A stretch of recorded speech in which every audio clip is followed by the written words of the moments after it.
নমস্কার বন্ধুরা, আমি কল্পনা প্রতিদিনের মতো চলে এসেছি। দেখো আরেকটি ব্লগ নিয়ে। আজকে দেখো আমি কী রান্না করলাম সেটাই দেখো। কালকে গণেশ পূজা, গণেশ চতুর্থী। আমি তো পুজো করি, ছোট্ট করে হলেও একটু পুজো করি।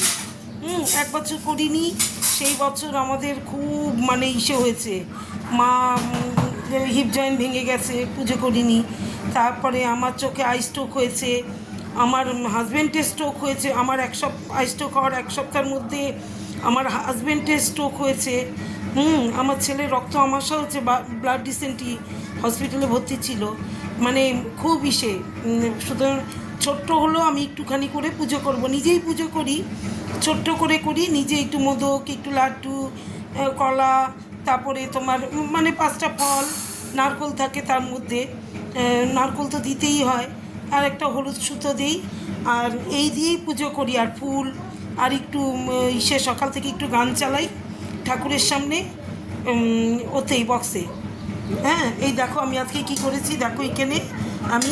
এখানে করেছি গরম গরম ভাত, এই মাত্র নামালাম ভাতটা। হ্যাঁ, এই দেখো গরম গরম সাদা ভাত, এই যে। আর এখানে করেছি ডাল টমেটো দিয়ে, এখানে টমেটো দিয়ে ডাল।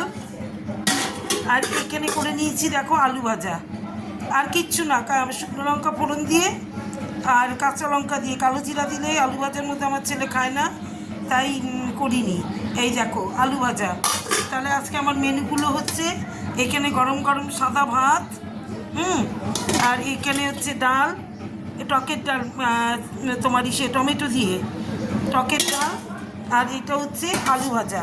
এই দেখো আলু ভাজা আজকে আমার মেনুগুলো এই। আর দেখো সব সময় মিঠু কী করে জানো তো, এই যে যখনই ভিডিও করি, মিঠু করে কি, আমাদের মিঠু পাখি, আমাদের টিয়া পাখি, ওর নাম মিঠু।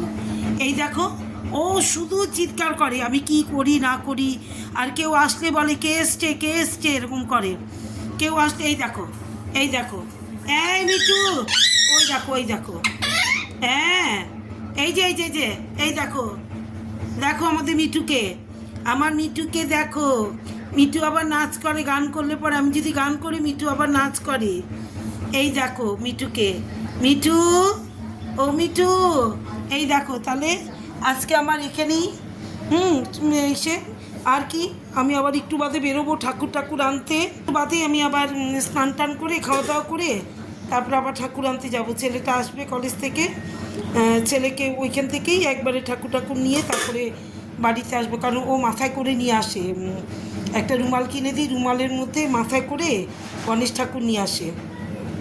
গণেশ ঠাকুর মাথায় করে ঢুকতে হয় ঘরে, আমাকে এক পণ্ডিত বলেছে, বিহারি পণ্ডিত। তারপরে আমি কালকে পুজো আমি ঠাকুর দেখাবো তোমাদের। কালকে যখন পুজো করব ঠাকুর দেখাবো। তাহলে শুভ দুপুর, সবাই ভালো থেকো, এখনকার মতো টাটা।